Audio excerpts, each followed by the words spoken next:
Hello दोस्तों। Are के lunch point में एक बार फिर से आपका बहुत बहुत स्वागत है। मेरा नाम है राहुल राज, जो कि आपको पता ही है। तो आज की जो वीडियो है वो ट्वेल्थ क्लास वाले बच्चों के लिए है, क्योंकि आज से मैं ट्वेल्थ क्लास की बिजनेस स्टडी पढ़ाना चालू कर रहा हूँ, जो कि हिंदी में पढ़ाऊँगा। 12वीं कक्षा की है और ये CBSE का सिलेबस है। ठीक है, मैं जो भी करवाऊँगा वो CBSE का सिलेबस होगा, CBSE के सिलेबस के अंडर ही कराऊँगा। ठीक है, अगर CBSE के सिलेबस से मैच खाता हुआ और भी कोई सिलेबस है, जैसे कि BPSC है, MPSC है, ठीक है, UPS, जो भी है, और अगर अब बोर्ड हैं अन्य राज्यों के, वो CBSE के सिलेबस से मैच खाता है उनका सिलेबस, तो वो भी इस सिलेबस को पढ़ सकते हैं। ठीक है, तो आगे बढ़ते हैं। आज की इस वीडियो में हम चैप्टर 1, ठीक है, टेलीग्राम चैनल पे मैंने सिलेबस डाल दिया था, आशा करता हूँ देख लिया होगा। तो सिलेबस में कोई भी चेंज नहीं है। ठीक है, तो आज की हम इस वीडियो में चैप्टर 1 की एक्सरसाइज 1.1 प्रबंध की प्रकृति एवं महत्व का जो फर्स्ट एक्सरसाइज है उसको पढ़ने वाले हैं। चलिए स्टार्ट करते हैं। प्रबंध एक परिचय। प्रबंध की डेफिनेशन क्या है, प्रबंध का क्या परिचय है, इंट्रोडक्शन देख लेते हैं। ठीक है, तो प्रबंध का अभिप्राय उस प्रक्रिया से है जिसमें काम को कुशल एवं प्रभावी ढंग से करने के लिए कार्यों के एक समूह को संपन्न किया जाता है। प्रबंध प्रबंध एक छोटी मोटी चीज़ नहीं है, प्रबंध एक बहुत बड़ी चीज़ है जिसको कि छोटे छोटे समूहों द्वारा संपन्न किया जाता है। ठीक है, तो क्या कहा गया प्रबंध को, प्रबंध एक प्रक्रिया है। ठीक है, प्रबंध एक प्रक्रिया है जो कि किसी भी काम को कुशलता और प्रभावी ढंग से करने के लिए क्या करता है, कार्यों के समूह को बनाता है, समूह को संपन्न करता है। ठीक है, जैसे कि कोई भी बिल्डिंग बनानी है, हमें एक नई बिल्डिंग, उस नई बिल्डिंग को बनाने के लिए हमें बहुत सारे कार्य करने होते हैं। तो छोटी छोटी क्रियाएं जो आपस में एक जैसी होती हैं, जैसे कि परचेस, जितना भी सामान खरीद के लाना है उन सभी का एक समूह बना देगा और उसका नाम दे देगी क्या, परचेस डिपार्टमेंट। ठीक है, ऐसे ही कर करके बहुत सारे डिपार्टमेंट बना दिए जाते हैं और उनका काम उनको सौंप दिया जाता है, ताकि कार्य जो है वो कुशल और प्रभावी ढंग से हो सके। ठीक है, तो प्रबंध का मतलब सीधा सरल भाषा में बोलूँ तो क्या है, किसी भी काम को अच्छे ढंग से करने के लिए कार्यों को बांटना, कार्यों के समूह को संपन्न करना क्या कहलाता है, प्रबंध कहलाता है। ठीक है, प्रभावपूर्णता बनाम कुशलता। अभी हमने यहाँ पे कुशल और प्रभावपूर्ण पढ़ा, मतलब क्या है ये भी देख लेते हैं। प्रभावपूर्णता का क्या अर्थ है, इसका अभिप्राय काम को समय पर पूरा करने से है, चाहे लागत कितना भी है। प्रभावपूर्णता का मतलब कि काम अगर हमें किसी निश्चित टाइम पे ख़त्म करना है तो उसको ख़त्म ही करना पड़ेगा, तो उसमें चाहे कितना भी खर्च आ जाए, हमें खर्चे से कोई मतलब नहीं है। यहाँ पर जो मेन चीज़ होता है वो समय होता है। ठीक है, इसमें समय की महत्वपूर्णता होती है। और कुशलता का मतलब क्या है, इसका अभिप्राय काम को न्यूनतम लागत पर पूरा करने से है, चाहे समय कितना भी लगे। इसका मतलब यह है कि कुशलता का कि हम समय चाहे कितना भी मर्जी ले लें, लेकिन हमें जो उसमें हमारी कॉस्ट आएगी, लागत आएगी, वो कम से कम होनी चाहिए। मतलब कि एक सामान जो 10 रुपये का बन रहा है और उसमें 2 दिन लगने हैं, तो प्रभावपूर्णता तो यह कहता है कि वो काम 2 दिन में ही पूरा होना चाहिए, चाहे 10 रुपये के बदले 20 रुपये खर्च हो जाए, लेकिन काम 2 दिन में ही होना चाहिए। प्रभावपूर्णता में खर्च चाहे कितना भी हो, लेकिन टाइम पर काम खत्म होना चाहिए। ठीक है, इसके विपरीत है कुशलता।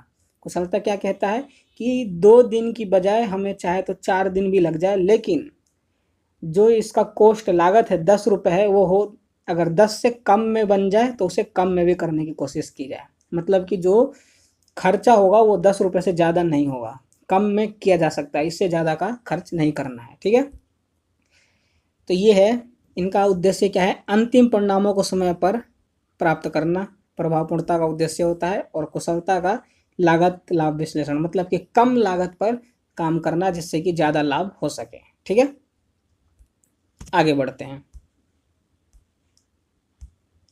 प्रबंध की विशेषताएं देख लेते हैं। प्रबंध की क्या क्या विशेषताएं हैं। प्रबंध उद्देश्य प्रधान प्रक्रिया है। प्रत्येक संगठन एक विशेष उद्देश्य की प्राप्ति हेतु स्थापित होते हैं। सभी संगठनों का उद्देश्य भिन्न हो सकता है। मतलब कहना यह है कि जो प्रबंध होता है वो उद्देश्य प्रधान प्रक्रिया होता है। कोई भी हम काम करते हैं तो उसका एक निश्चित उद्देश्य होता है जिसको कि हम पूरा करने के लिए काम करते हैं। ठीक है, तो इसी प्रकार से जो संगठनें होती हैं, कंपनियां होती हैं, उनका एक उद्देश्य होता है जिसे वो पूरा करने के लिए काम करती हैं। ठीक है, तो प्रबंध क्या है, उद्देश्य प्रधान प्रक्रिया। प्रबंध का सबसे जो कार्य होता है वो अपने उद्देश्य को पूरा करने के लिए किया जाता है। ठीक है, अगला, प्रबंध सर्वव्यापक है। यदि किसी क्रिया में से प्रबंध को घटा दिया जाए तो शेष कुछ नहीं बचता।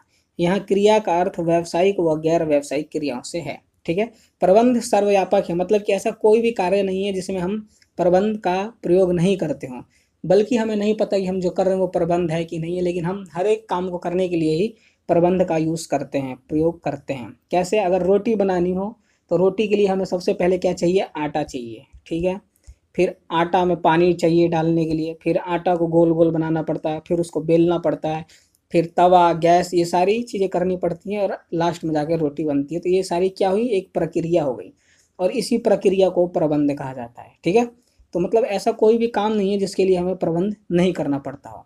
इसका कहने का मतलब यहाँ पे है कि किसी भी काम में से अगर हम प्रबंध को घटा दें तो कुछ हो ही नहीं सकता। ठीक है, किसी भी काम को करने के लिए एक प्रक्रिया होती है, वही प्रक्रिया प्रबंध कहलाती है। ठीक है, तो अगर हम किसी काम को चाहें कि बिना प्रबंध के कर लें तो वो संभव नहीं है। ठीक है, कार्य दो प्रकार के होते हैं, व्यावसायिक और गैर व्यावसायिक। ये आगे चल के मैं बताऊंगा कि क्या होते हैं व्यावसायिक और क्या होते हैं गैर व्यावसायिक। ठीक है, अब अगला है, प्रबंध बहुआयामी है। प्रबंध को बहुआयामी इसलिए कहा जाता है क्योंकि यह यहाँ पर बहुत सारे काम करता है। जैसे काम का प्रबंध करता है, लोगों का प्रबंध करता है और परिचालन का प्रबंध करता है। ठीक है, प्रबंध को बहुआयामी इसलिए कहा जाता है क्योंकि जो प्रबंध होता है वो बहुत सारे काम करता है। जैसे कि काम का प्रबंध करता है, कौन सा काम करना है, कैसे करना है।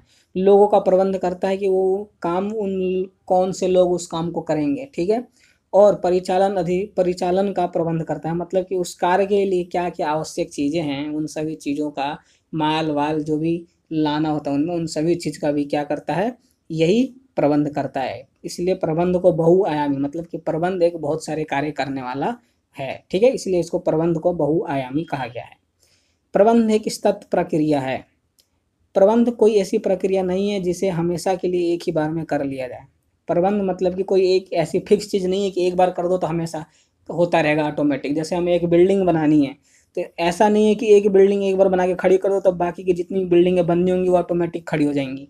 उसके लिए हमें बार बार काम करना पड़ेगा। ठीक है, अगर एक बिल्डिंग बनानी है तो एक बार काम करना पड़ेगा, अगर फिर 2 महीने बाद बिल्डिंग बनानी होगी तो फिर दोबारा 2 महीने बाद काम करना पड़ेगा। ठीक है, तो इसलिए प्रबंध एक सतत प्रक्रिया है जो चलती रहती है, एक खत्म होती है दूसरी चलती है, तो इसलिए इसको एक प्रबंध को क्या बोला गया, एक सतत प्रक्रिया बोला गया है। अगला देखते हैं, अगला है, प्रबंध एक समूह क्रिया है। एक संगठन में संगठनात्मक उद्देश्यों की प्राप्ति हेतु तो विभिन्न क्रियाएं की जाती हैं जिन्हें एक व्यक्ति पूरा नहीं कर सकता। ठीक है, प्रबंध में संगठनात्मक उद्देश्यों की प्राप्ति, कोई संगठन है तो उसके संगठन के उद्देश्यों को प्राप्त करने के लिए बहुत सारी क्रियाएं की जाती हैं। जैसे मैंने पीछे ही बताया था कि खरीदने के लिए जितने भी खरीदारी करने का है उन सभी का एक ग्रुप बना के उसको परचेस डिपार्टमेंट कह दिया जाता है। ऐसी अगर कोई कंपनी है जो कि सामान बेचने का काम करती है तो वो क्या करेगी, सेलिंग डिपार्टमेंट बना देगी। ठीक है, अगर कोई प्रोडक्शन करती है तो प्रोडक्शन डिपार्टमेंट बना देगी। इस तरीके से बहुत सारे कार्यों का छोटा छोटा समूह बनाया जाता है, ग्रुप बना के उनको डिवाइड कर दिया जाता है। एक कंपनी बहुत सारे कार्य करती है और उन सभी कार्यों को कोई एक व्यक्ति नहीं कर सकता, इसलिए उनका समूह बनाया जाता है, इसलिए प्रबंध को एक समूह क्रिया कहा जाता है। ठीक है, अगला है, प्रबंध एक गतिशील कार्य है। प्रत्येक संगठन परिवर्तनशील वातावरण में स्थापित होता है और जीवित रहता है। कहने का मतलब कि प्रबंध जो एक गतिशील कार्य है, मतलब कि वातावरण और परिवर्तन को हमेशा क्या करता है, अपना लेता है, किसी भी वातावरण में काम कर सकता है। ठीक है, इसलिए प्रबंध को एक गतिशील कार्य कहा गया है। प्रबंध एक अदृश्य शक्ति है। प्रबंध वह शक्ति है जिसे देखा नहीं जा सकता लेकिन महसूस किया जा सकता है। कहने का मतलब है कि हम प्रबंध को देख नहीं सकते लेकिन उसको महसूस कर सकते हैं। कैसे, जैसे कि हमें एक कोई कार्य करना है, जैसे एक बिल्डिंग बनानी है, एक बिल्डिंग बनाने के लिए हमारे पास पहले 10 लोग थे केवल।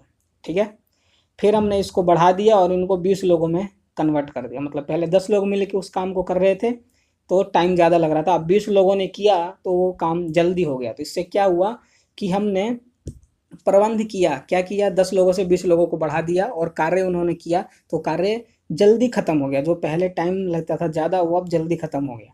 तो जो प्रक्रिया हमने अपनाई, इसमें 10 से 20 लोग बढ़ा दिए, लोग तो दिख रहे हैं लेकिन जो प्रक्रिया बढ़ाई हमने वो क्या है, प्रबंध है जो कि अदृश्य है, इसकी शक्तियों को हम देख नहीं सकते। ठीक है, जैसे 10 से 20 व्यक्ति हुए तो क्या हुआ, प्रबंध की शक्ति बढ़ गई और काम जल्दी खत्म हो गया। ठीक है, तो प्रबंध एक अदृश्य शक्ति है जिसको हम देख नहीं सकते लेकिन महसूस कर सकते हैं। क्या महसूस करेंगे यहाँ पर, कि जिस काम में हमें ज़्यादा टाइम लगना था वो अब कम टाइम लगने लगा। ठीक है, यही प्रबंध एक अदृश्य शक्ति है, हम इसे देख नहीं सकते। जैसे कि हम हवा को देख नहीं सकते, महसूस कर सकते हैं, ठीक उसी प्रकार से ये भी है। ठीक है, तो यहाँ पर उद्देश्य खत्म होते हैं प्रबंध की विशेषताएं खत्म होती हैं और अब हम देखेंगे प्रबंध के उद्देश्य। ठीक है, टेलीग्राम चैनल का लिंक डिस्क्रिप्शन में दिया हुआ है। अगर कुछ भी समझ में ना आए या कुछ पूछना चाहते हो तो कमेंट तो करो, और साथ में टेलीग्राम ज्वाइन कर सकते हो, वहाँ पर भी पूछ सकते हो। ठीक है, पहला उद्देश्य क्या है, संगठनात्मक उद्देश्य। अगला सामाजिक उद्देश्य और तीसरा है व्यक्तिगत उद्देश्य। ये प्रबंध के 3 उद्देश्य होते हैं जो कि आगे हम पढ़ने वाले हैं। ठीक है, आगे बढ़ते हैं। सबसे पहला संगठनात्मक उद्देश्य। संगठनात्मक उद्देश्य क्या होता है? इसका अभिप्राय संगठन में उपलब्ध मानवीय व भौतिक संसाधनों का उपयोग सभी हितार्थियों के हित में करने से है। इसके 3 आर्थिक उद्देश्य हैं, जीवित रहना, लाभ व विकास। ठीक है, संगठनात्मक उद्देश्य के 3 आर्थिक उद्देश्य होते हैं, जीवित रहना, लाभ कमाना और विकास करना। इंपॉर्टेंट है, पेपर में पूछा जा सकता है। ठीक है, तो संगठनात्मक उद्देश्य क्या होता है कि एक संगठन में जितने भी संसाधन उपलब्ध हैं, वो चाहे मानवीय हो या चाहे भौतिक संसाधन हो, कोई से भी साधन हो, ठीक है, सजीव हो या निर्जीव हो, उनका उपयोग हितार्थियों के हित में करने से है। ठीक है, मतलब कि उनका वेस्ट नहीं करना। ठीक है, उनका उपयोग ऐसे कार्य में करो जिनसे कि कोई हम क्या हो, किसी के हित को नुकसान ना हो। ठीक है, उनसे उनको प्रोत्साहन मिले, बढ़ावा मिले। ठीक है, और इनका मेन उद्देश्य क्या है यहाँ पर संगठनात्मक का, जीवित रहना, लाभ कमाना और अपना विकास करना। ये 3 मेन उद्देश्य है संगठनात्मक उद्देश्य के। ठीक है, अगला है सामाजिक उद्देश्य। इसका अभिप्राय प्रबंधकीय क्रियाओं के दौरान सामाजिक हितों का ध्यान रखने से है, जैसे रोजगार के अवसर उपलब्ध करवाना, वातावरण को दूषित होने से बचाना। सामाजिक उद्देश्य, कोई भी संगठन अगर स्थापित होती है तो आपने सुना होगा कि उसका एक सामाजिक उद्देश्य होता है, जिसमें वो क्या करती है, अपने आसपास के जगह को साफ सुथरी रखती है, वहाँ का वातावरण को शुद्ध करती है, लोगों को पीने के लिए स्वच्छ जल उपलब्ध कराती है, हॉस्पिटल्स वगैरह उपलब्ध कराती है, फ्री स्कूल सेवा देती है। तो ये सारे क्या होते हैं, किसी भी कंपनी संगठन के सामाजिक उद्देश्य होते हैं जो कि उन्हें पूरा करना ही पड़ता है। ठीक है, अगला है व्यक्तिगत उद्देश्य। इसका अभिप्राय कर्मचारियों के संदर्भ में निश्चित किए जाने वाले उद्देश्यों से। जो व्यक्तिगत उद्देश्य होता है ये खुद के व्यक्ति का, मतलब कि किसी संगठन में अगर कोई कर्मचारी है तो उसका खुद का एक व्यक्तिगत उद्देश्य हो सकता है, जैसे कि वित्तीय आवश्यकताएं, सामाजिक आवश्यकताएं, उच्च स्तरीय आवश्यकताएं। किसी भी कर्मचारी की यह अपनी व्यक्तिगत इच्छा हो सकती है कि उसकी सैलरी अगले महीने से बढ़ा दी जाए, या उसके जो पद हैं पद को बढ़ा दिया जाए। ठीक है, उसको उच्च स्तर की आवश्यकताएं उसकी जो है वो पूरी की जाए। ठीक है, तो किसी भी कर्मचारी की अपनी खुद की पर्सनल इच्छा, जैसे कि सैलरी बढ़ाना, पेंशन बढ़ा देना, ठीक है, पीएफ कम काटना, ये सारी जो भी चीज़ें होती हैं वो व्यक्तिगत उद्देश्य होती हैं। व्यक्तिगत उद्देश्य, ठीक, तो ये हमारा व्यक्तिगत उद्देश्य होता है जो कि कर्मचारियों से रिलेटेड होता है। यहाँ पर हमने उद्देश्य पढ़ लिए, प्रबंध के 3 उद्देश्य क्या हैं। अगर कुछ समझ में ना आया हो तो कमेंट करके बता सकते हो। अगला है प्रबंध का महत्व। प्रबंध का क्या क्या महत्व है? ठीक है, तो सबसे पहला है प्रबंध सामूहिक उद्देश्य प्राप्ति में सहायक है। प्रबंध सामूहिक उद्देश्य प्राप्ति में सहायक है। एक संगठन में उद्देश्य की प्राप्ति कोई अकेला व्यक्ति नहीं कर सकता है, इसलिए उसको समूह में किया जाता है। अगर कोई भी संगठन है जिसमें कि बहुत सारे कार्य होते हैं, उन सभी का उद्देश्य एक ही होता है। ठीक है, लेकिन उनको करने वाला कोई एक अकेला व्यक्ति नहीं होता है। मैंने पीछे बताया, जैसे कि परचेस डिपार्टमेंट बना दिया, ठीक है, सेल्स डिपार्टमेंट बना दिया, बहुत सारे प्रोडक्शन डिपार्टमेंट बना दिए, तो वो सारे काम किसके लिए करते हैं? संगठन के उद्देश्य के लिए। लेकिन वो खुद एक अकेले व्यक्ति नहीं होते, उसमें बहुत सारे व्यक्ति होते हैं, इसलिए प्रबंध को सामूहिक उद्देश्य प्राप्ति में सहायक बताया गया है। ठीक है, प्रबंध अगर समूह में काम करता है तो अपने उद्देश्य को अत्यंत जल्दी पूरा कर सकता है, प्राप्त कर सकता है। ठीक है, अगला देख लेते हैं क्या है। अगला है प्रबंध से कुशलता बढ़ती है। एक प्रबंधक सभी संसाधनों का कुशलतम उपयोग करके कुशलता में वृद्धि कर सकता है। एक जो प्रबंधक होता है वो क्या करता है, जितने भी संसाधन है उनका कुशलतम उपयोग करके कुशलता में वृद्धि कर सकता है। जैसे कि कोई व्यक्ति है जिसको वेल्डिंग करने आती है बहुत अच्छे तरीके से, उसको वेल्डिंग करने का ही काम दे दिया जाए तो वो क्या होगा कि उसका कुशलतम उपयोग होगा और उसकी कुशलता में भी वृद्धि होगी। कैसे?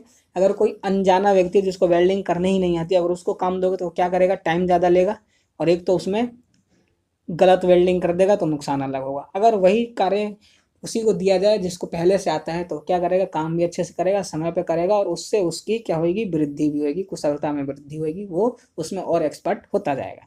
तो इस तरीके से प्रबंध क्या करता है, कुशलता में वृद्धि करता है। प्रबंध गतिशील संगठन तैयार करता है। प्रत्येक संगठन परिवर्तनशील वातावरण में काम करता है। बदलते वातावरण का सामना करने के लिए संगठन में भी अनेक परिवर्तन करने पड़ते हैं, अतः संगठन को सदैव तैयार रहना पड़ता है। यहाँ पे प्रबंध के जितने भी संगठन होते हैं वो परिवर्तनशील वातावरण में भी काम करते हैं, ठीक है, चाहे कैसा भी वातावरण हो, बदलता रहे या स्थिर रहे, उन सभी वातावरणों में ये कार्य करता है। इसलिए जो प्रबंध होता है वो पहले से ही होने वाले बदलावों के प्रति खुद में बदलाव करने के लिए क्या होता है, तैयार होता है, ताकि अगर कोई बदलाव उसे करना पड़ जाए तो उससे में कोई भी उसको समस्या उत्पन्न ना हो, ठीक है। प्रबंध व्यक्तिगत उद्देश्यों की प्राप्ति में सहायक है। प्रत्येक कर्मचारी व्यक्तिगत उद्देश्य के रूप में उचित पारिश्रमिक लाभ, भागीता, पदोन्नति आदि प्राप्त करना चाहता है, जो कि प्रबंध द्वारा संभव हो पाता है। प्रबंध क्या करता है, व्यक्तिगत उद्देश्यों की प्राप्ति में भी सहायक होता है। कैसे, मैंने पीछे ही बताया, व्यक्तिगत उद्देश्य क्या होता है, कर्मचारियों की अपनी पारिश्रमिक हो सकती है, लाभ, भागीदारी, पदोन्नति, ये सारी चीजें हो सकती हैं जो कि एक कर्मचारी चाहता है, तो वो प्रबंध के माध्यम से ही क्या कर सकता है, इन सभी को पा सकता है, ठीक है। अगला, प्रबंध समाज के विकास में सहायक है। प्रबंध के कुछ सामाजिक उत्तरदायित्व भी होते हैं जिन्हें प्रबंधक समाज के विकास में सहयोग प्रदान करके पूरा करता है, ठीक है। मैंने पीछे ही बताया था कि संगठनों का क्या होता है कि एक सामाजिक उत्तरदायित्व भी होता है जिसको वो पूरा करने के लिए बाध्य होते हैं। तो ये वही है प्रबंध का सामाजिक उद्देश्य जो कि यहाँ पर प्रबंध पूरा करता है, ठीक है। और ये ऊपर वाला व्यक्तिगत उद्देश्य था जो कि प्रबंध पूरा करता है, ठीक है।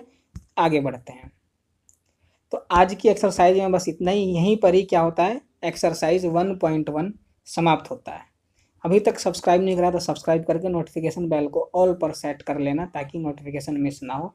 कमेंट कर देना अगर कुछ समझ में नहीं आया हो, बताना चाहते हो तो, और वीडियो को शेयर करना अपने दोस्तों के साथ जो कि बिजनेस स्टडी हिंदी में पढ़ना चाहते हैं। वीडियो अच्छी लगी हो तो एक लाइक कर देना और हमारे टेलीग्राम चैनल का लिंक डिस्क्रिप्शन में दिया हुआ है, वहाँ से जाकर टेलीग्राम से जुड़ के कुछ भी नहीं आ रहा तो पूछ सकते हो, ऑन द टाइम आपको रिप्लाई वहाँ पर मिल जाएगा। तो आज की वीडियो में बस इतना ही।